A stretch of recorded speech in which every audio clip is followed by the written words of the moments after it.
Okay, now this is a triangle congruence proof, and so when you're finishing up, things like side angle side, side, angle side, any of those theorems, this might be something that you are asked to do.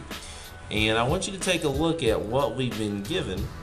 And you've been given that the line BX is a median, and BX is this line going right down here, but it's also an altitude and an angle bisector for triangle ABC. And what we're asking you to prove is that triangle XBC is congruent to triangle XBA. And we want you to use the side angle side theorem, so we need two pairs of sides that are equal. And then we also need an included angle. And so, if remembering from the previous video, we know that the first thing that we always do is we write down what we've been given, okay? And in this case, the ones I'm going to use for this problem is that the line BX is a median and an altitude. So that's given, and that's why I've highlighted that. So that is going to be your step one. So as you look at your proof there, we have the line segment BX is a median and it's an altitude, and that's what's been given. Now we move on to step two. Well, we don't have any of the information. Remember, we need to have a pair of sides in each triangle that are congruent, a pair of angles, and a pair of sides. So now we have to go about figuring out what we know. Well, let's go back to our given. We said that BX was a median, and you can see that because BX is a median, that means that XC has to be congruent to XA because BX hits that side in the exact midpoint.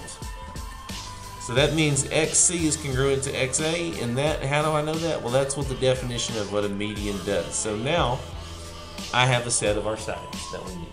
So we've got a set of sides, but remember, we need an included angle and we need another set of sides. But you want to go ahead and update your proof chart there, okay?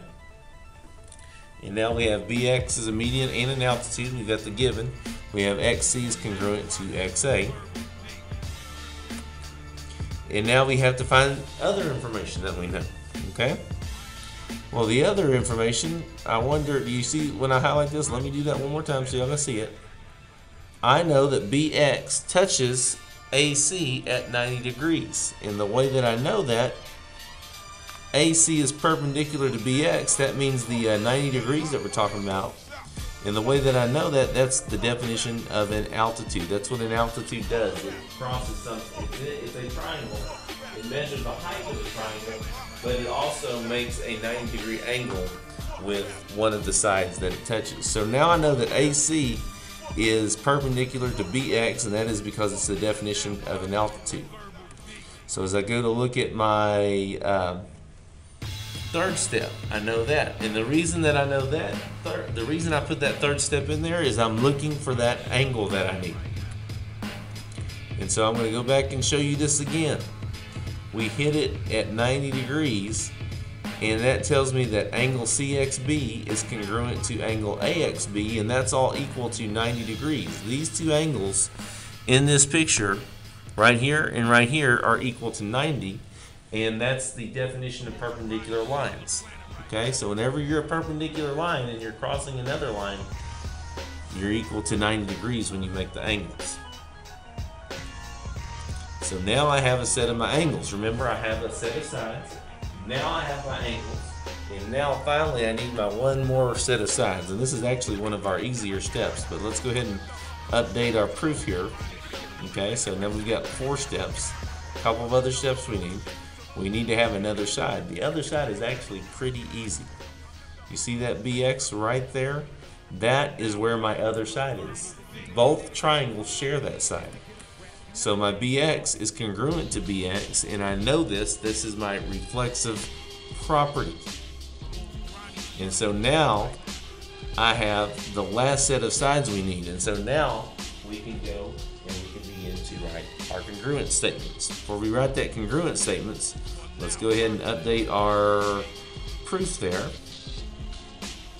And that really should say reflexive property, forgive me. And then finally, triangle XBC is congruent to triangle XBA. And the way that I know that is the side angle side theorem. Alright, so on that next assignment, what we want you to do is I want you to try to prove those same two triangles congruent, but I want you to try to use another theorem that you've learned besides side angle side.